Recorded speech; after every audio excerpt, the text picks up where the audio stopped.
And I find that growth is probably the better goal to try and achieve than something like happiness. Right. Right. Happiness is transitory. Yeah. Right. It is between two periods of sadness. Mm. Right. And therefore, what is the better objective, right, to look for that is probably going to last longer? And so growth is a never-ending thing, right?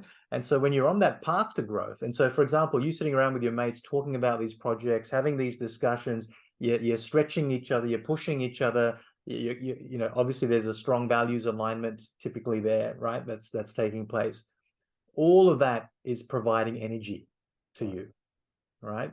And so therefore you can work harder in those moments, right? In those areas, because you're depositing as well as taking, right? So it's almost like it's cost neutral, right? In some cases. Now, some people might listen to this part of the podcast and say, what a crock of shit, right? Everyone gets tired. You know, there's going to be things that you need to do. And absolutely, you need to have your sleep. You need to have your right diet and your exercise, right? That goes without saying. We're assuming that those are things that are being controlled physiologically, right? That you need to manage. When it comes to the general nature of the day and the content of your day, right? And what you get involved in, that stuff has to be aligned, right? To these things that are giving you energy, right? And I think the risk of burnout then dramatically reduces, right? As a result of that.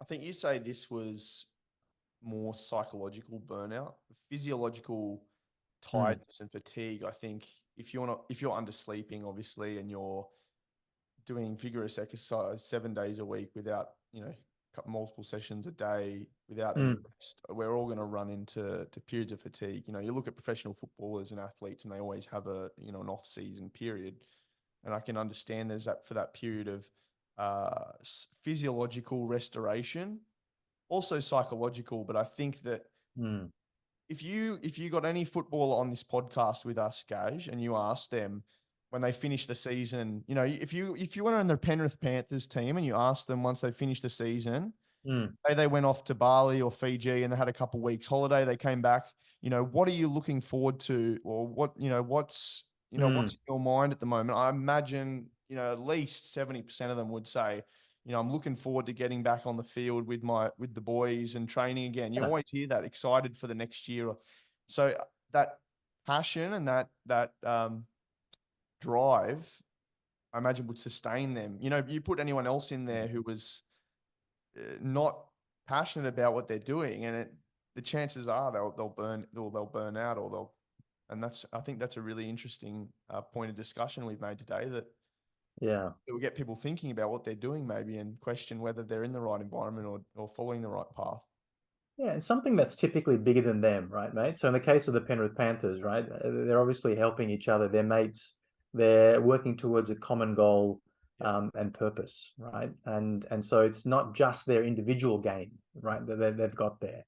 And I think a lot of people, where that burnout comes from is they're working on something for themselves, typically, and they don't necessarily see the bigger picture, right, and how it's contributing. And so if I don't get what I want from that situation, right, and there's all the there could be financial pressure, there could be time pressure, there's all sorts of other things that are going on. Finding those connections to things bigger than yourselves can really help you push well beyond, right? And we see this all the time when it comes to high performance. And you could say in that Penrith Panthers team too, there's almost a higher level of connection, not only in a team environment, but also in that community. I've spoken about it on previous podcasts too, but the Mount Druitt Penrith community. Yeah. They brought in, there's that Samoan, Tongan, a cultural demographic in that area. That religious element to it, where they, a lot of prayer time before and after games. Yes. There's been a really strong buy-in from the community as well. And I think that their purpose is greater than the team itself, but more associated with the area. And I think, you connect the dots here about what we've been discussing, and it really does kind of all come together in terms of, not necessarily all about happiness, but more about growth, passion, and development. Yeah. Yeah. And I think that sense of, when you think about some of these players, one of the big mistakes that I find that people make that really limits their potential is that they focus a lot on that final outcome. Right. Right. So for example, if your final outcome is, I got to get my thesis done, right? I got to get this PhD, right? And you keep telling yourself, this is what I got to get to, right? We know that, right? You know that, right? You got to get to that point.